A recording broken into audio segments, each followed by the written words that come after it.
Blackbeard isn't playing the same game as the other Yonko. While everyone else is chasing territory, alliances, or the One Piece, Teach is after something far bigger, something no pirate in history has ever dared to reach for. And the craziest part, he might be seconds away from pulling it off. Because Blackbeard's final move isn't about devil fruits. It isn't about power. It isn't about even becoming the Pirate King. Blackbeard is trying to become something the world fears more than pirates, gods, and the Void Century combined. And today, we're breaking down exactly what he's really after. Before we can understand Blackbeard's final move, we have to understand something far more terrifying. Teach is the only pirate in One Piece who has been playing a different game from the very beginning. Luffy wants freedom, Kaido wants strength, Big Mom wanted family, Shanks wants stability, even Emu wants order. But Blackbeard, his ambition sits outside the boundaries of every other major player. A dream built on opportunity, timing, and a level of patience that no other pirate in this story has ever shown. Remember this, while Luffy was training, while Kid and Law were fighting, while Kaido and Big Mom were conquering, Blackbeard was studying the world, watching it, waiting for it to crack. And the moment the world began to fracture, Marineford, when he made his move, he didn't come to kill Ace. He didn't come to challenge the world government. He came to hijack the greatest war in modern history and use it as a smokescreen for his first step, stealing the power to destroy the world. But the real danger isn't that Teach took Whitebeard's fruit. It's that he did it with zero hesitation, as if he always knew it was possible, as if he'd been waiting his entire life for that exact moment. Because he had. From his childhood obsession with the night sky, to the scars on Shank's face long before Luffy set sail, to the way he infiltrated Whitebeard's crew and stayed hidden for decades, everything about Teach points to one truth.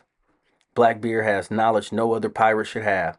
Knowledge about devil fruits, knowledge about inherited wills, knowledge about the void century, knowledge about the world that will be born when the throne is finally empty.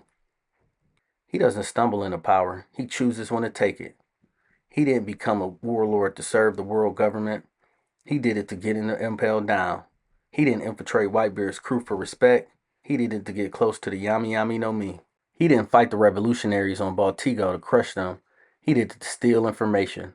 Every move is calculated. Every alliance is temporary. Every opportunity is taken the second it appears.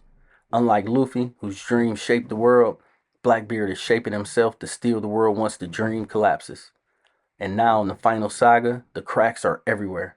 The great powers are falling, the marines are splitting, the celestial dragons are panicking, the ancient weapons are reawakening, and the D clan is beginning to march. This is the chaos Blackbeard has been waiting for.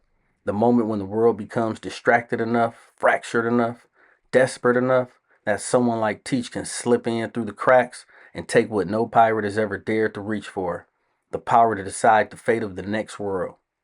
Because Blackbeard isn't trying to become Pirate King, he's preparing for what comes after the Pirate King wins.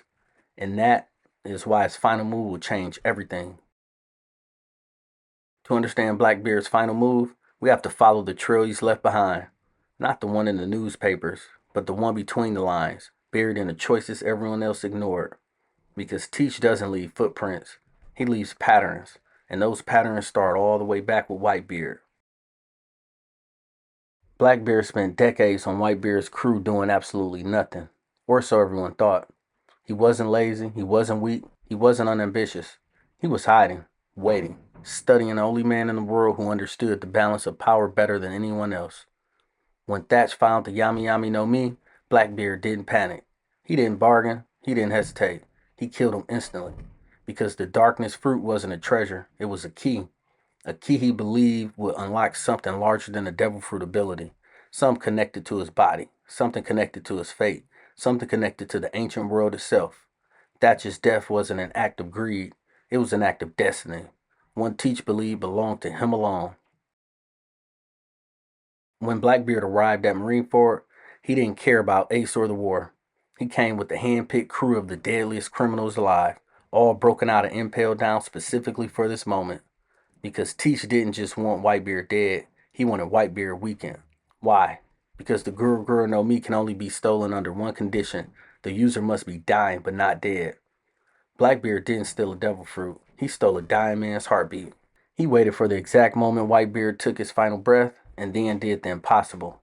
He committed the world's first on-screen devil fruit transfer surgery using a technique so forbidden the Marines didn't even understand it. Marineford was a battlefield for everyone else. For Blackbeard, it was an operating table. Once he had the power to destroy the world, Teach didn't build a fleet. He built a kingdom, Hachinuso, a pirate nation with its own politics, its own economy, its own systems of fear. And on that kingdom's throne sits Blackbeard, the man who understands that to rule the next world, you need a blueprint. Every member of his crew is a specialist in a different category of chaos. Shiru, surveillance and assassination. Katarina Divine, shapeshifting and identity. Pizarro, territorial control. Burgess, brute force destruction. Dot Q, biological warfare. Vasco Shot, corruption and chemical fire. San Juan Wolf, ancient gigantification. This is not a pirate crew. This is an endgame team composition. Each tailor-made to exploit the weaknesses of the world government, the Marines, and even the ancient weapons. No other pirate crew is built like this. Nobody else is preparing for the same kind of war. When Blackbeard defeated Law on Winter Island, everyone focused on the fight, but the real focus should have been on what Teach was trying to steal. Law's knowledge of the Opi no Mi. The immortality surgery isn't about eternal life. It's about eternal rule. Imagine a world where the Pirate King falls, the celestial dragons are dethroned, Emu is exposed, the throne is empty. Who would step into that void? One man. The man who has been assembling the tools to rewrite reality itself. Teach didn't kidnap Kobe because he wanted a Marine hostage. By capturing Kobe, Blackbeard forced Garp, one of the last living legends of the old world, to step onto Blackbeard's stage. And in that battle, Blackbeard wasn't hunting Garp's life. He was hunting Garp's legacy. The last link to the era when real justice still existed.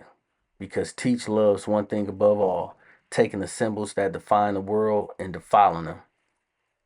A world on the brink of collapse and a throne that is about to be empty for the first time in 800 years.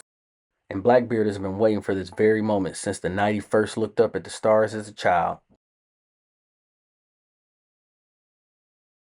The Gorosi has implied the Yami Yami no Mi is unnatural, not mythical, not divine, forbidden.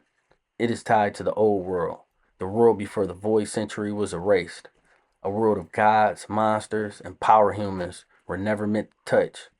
Teach is not a modern pirate. He is reviving ancient darkness. Fans have argued for years. 3 personalities, 3 souls, 3 bodies, 3 fruits. But the real meaning is more terrifying. 3 kings. The ancient world's 3 forces of power. Power of destruction, power of life, power of death. Luffy is the sun god, Emu is the ruler of the world. Blackbeard wants to become the god of the void, the absent of everything. He is not Luffy's rival. He is not Shanks' rival. He is not even Emu's rival. Blackbeard is the chaos agent at the center of the final storm. He is the reason the world collapses. He is the spark of the apocalypse. But why? Why does Teach want to break the world open? Because his goal is something even more radical. Everything we've explored so far leads to one truth, a truth so big most fans don't even consider it because it sounds impossible. But in One Piece, the impossible is usually the truth hidden in plain sight. So here it is. Blackbeard isn't trying to become a pirate king, he's trying to become something the world has never seen before. A ruler not of the seas, but of reality itself. Because Blackbeard's true objective isn't treasure. It isn't Laugh Tale. It isn't even the One Piece. Blackbeard is trying to steal the power of the empty throne, the authority once held by the rulers of the ancient kingdom. Let's break it down. The Yami Yami no Mi is not just darkness, it's absorption. The darkness fruit doesn't just create black holes, it absorbs, attacks, objects, energy, devil fruit abilities, and according to the Gorosi, concepts themselves. Teaches darkness is not just void, it is erasure. It can take what exists and return it to nothing. So ask yourself, if a fruit can swallow devil fruit flowers, why can't it swallow something bigger, something abstract, something ancient, something like the authority of a lost kingdom? 2. His body isn't normal, and that's not a throwaway line. Blackbeard can house multiple devil fruits because his body is not operating under the rule of normal humans. Marco hinted at this, Chopper reacted to it, Shanks saw it firsthand. So what if Teach's body is not a deformity, but a compatibility? What if his physiology is the key to absorbing not just powers, but roles? What if he is biologically capable of becoming a new vessel for an ancient, world-shaping authority?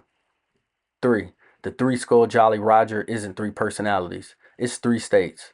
Most theories focus on Blackbeard having three souls, three personalities, or three beings inside one body, but there's a much simpler explanation. His Jolly Roger represents three evolutions, three phases of power he must consume. Darkness, Yami. Destruction, Gura. Dominion, the final power he hasn't obtained yet.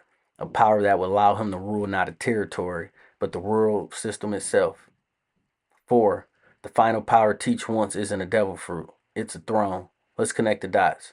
The celestial dragons are connecting. Emu has been forced out of the shadows. The Gorosi are using their true forms. The ancient weapons are awakening. Luffy is freeing nations. Dragon is dismantling the world government. Shanks is guarding secrets tied to the Void Century. Everything the old world built is falling apart. And when a world collapses, someone must take control of the next one. Blackbeard wants to be the first ruler of the new age, the one forged after the world government dies. He doesn't want Roger's title, he wants Joy Boy's replacement. 5. Blackbeard's final move, stealing the power Luffy awakens. Here's the bold claim. Blackbeard will not go to Laugh Tale, Luffy will, because Blackbeard does not need the One Piece to win. He needs what happens after the One Piece is revealed, because once Luffy uncovers the truth, once he awakens the will of the ancient kingdom, once he unlocks whatever power Joy Boy left behind, Blackbeard is going to take it. Not the treasure, not the knowledge, not the history, but the power behind the history, the ideological throne of the world. Luffy awakens the new dawn, Blackbeard plans to steal the sunrise. If Blackbeard is truly aiming to steal the power behind the One Piece, then the entire final saga suddenly looks completely different. Because Teach's goal doesn't just threaten Luffy, it threatens every major force in the world. The pirates, the marines, the revolutionaries, even the gods of the old era. Let's break down the shockwaves of the final move.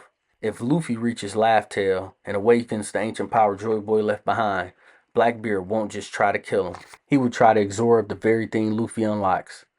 That means Luffy achieving his dream triggers Blackbeard's endgame. The new dawn becomes the perfect moment to strike. The One Piece becomes the world's greatest vulnerability or greatest weapon. For the first time ever, Luffy's destiny becomes someone else's opportunity. We've always assumed Blackbeard wanted to control the ancient weapons, but that's too small. Blackbeard doesn't just want to use them, he wants to overwrite them. Pluton, a relic of the old world, Uranus, a symbol of heavenly dominance, Poseidon, a link between humanity and the sea, Blackbeard's darkness fruit can consume devil fruits. What if he can also consume the core of an ancient weapon? What if Teach wants to turn the ancient weapons into obsolete relics by becoming the new weapon that renders all other meaningless? A weapon shaped like a man who can rewrite reality through sheer stolen power. Shanks has always been positioned as the man protecting the balance of the world, but against Blackbeard, he becomes something else entirely, the last guardian of the old world's secrets.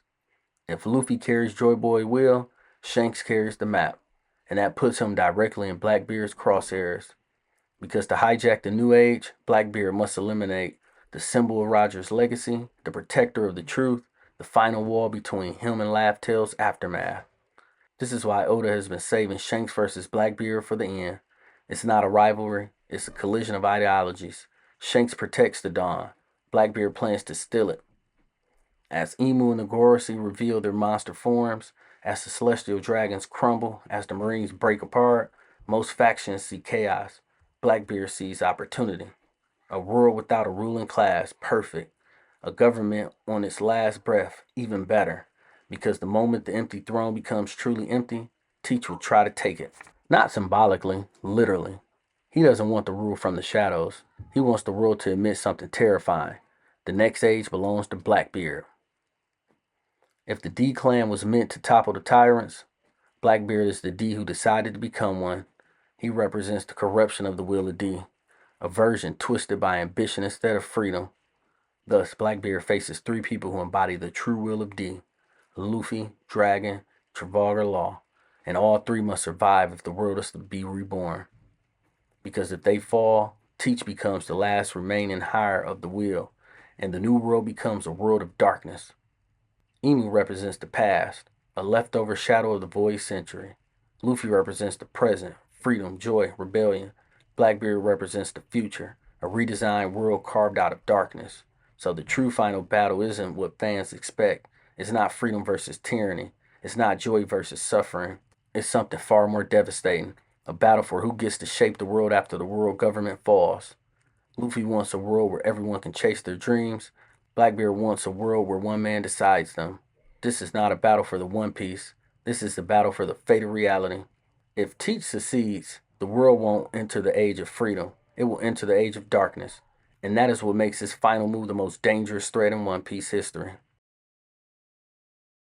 At the end of his entire journey, when Luffy stands at the edge of the world's greatest mystery, he won't just face a monster or a tyrant or even a pirate. He will face a choice. Because Blackbeard represents something deeper than an antagonist. He is the counter-argument to freedom. He is the living proof that the will of D isn't always heroic. He is what happens when someone with the flame of possibility chooses ambition over liberation. And that's what makes him terrifying. Blackbeard forces us to confront a truth the series hides in plain sight. Not everyone with the will of D deserves to dawn. Luffy wants a world where everyone is free, but Blackbeard is the reminder that freedom without morality can become domination. He shows us the shadow of the D clan, the part of that ancient weapon dream that could burn the world instead of freeing it. By existing, Blackbeard challenges the idea that destiny always leans towards justice. Blackbeard embodies the theme Oda never states directly. Power reveals purpose. Luffy uses power to break chains, Shanks uses power to maintain balance, Dragon uses power to liberate nations.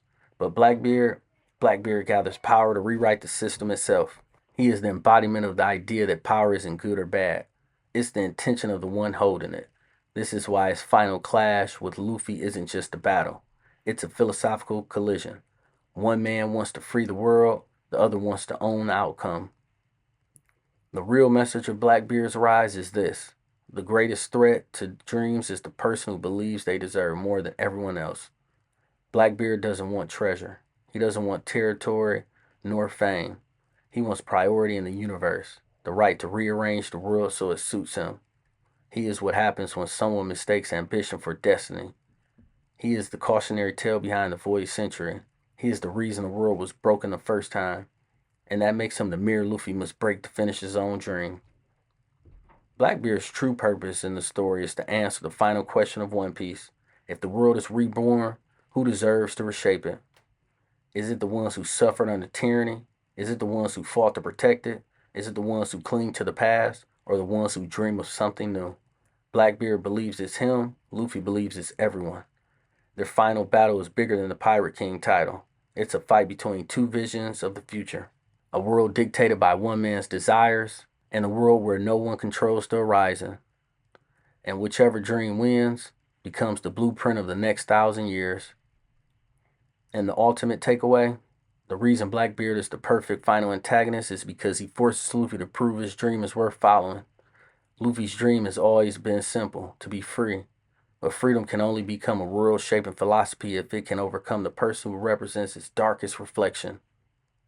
To defeat Blackbeard, Luffy doesn't just need strength, he needs the courage of Usopp, the loyalty of Zoro, the compassion of Sanji, the brilliance of Nami, the spirit of Chopper, the hope of Luffy's entire journey.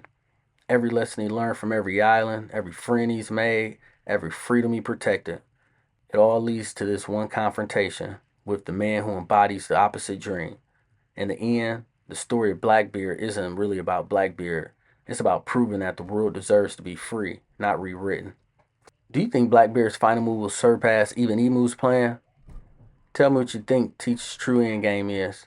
And if you want more deep dive, One Piece breakdowns, theory, story analysis, make sure you subscribe to the Grand Line Report. Because here, we don't just follow the story, we follow the truth hidden beneath it.